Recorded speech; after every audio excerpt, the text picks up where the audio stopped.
อ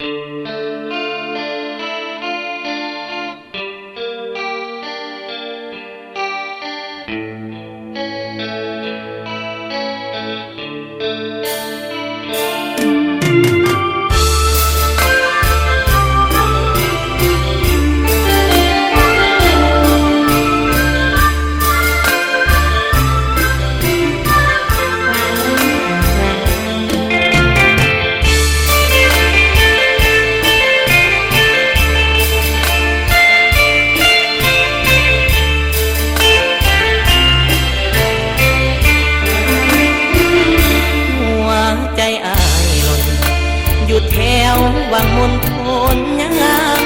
เจ้าเป็นดอกฟ้าแข้งทางได้พบนางสร้างงามหนักหนาเจ้าเป็นเทพีเป็นสตรีที่งามโสสมเป็นดอกฟ้าบานตาเจ้างามโสภาลาวหัวใจอ้ายนั้นอยากฝากสัมพันธ์ไมตรี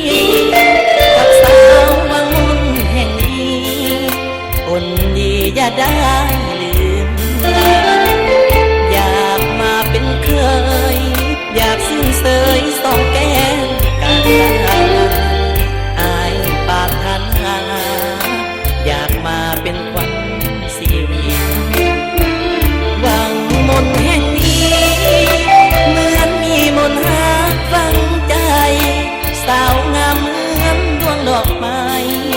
ได้ไปติดใจติดตาอ้ายหนุ่มบ้านไกลอะไรเมื่อยามจากลาขอพรเทพให้เทวาให้ได้มาเป็นเคยวังมนหัวใจอ้ายหล่นฮักสาววังมนเข้าแล้วอยากได้น้องไปเฮ็ดแนวสาวแก้วสาวแนวสาวดีสาวรำสาวดอน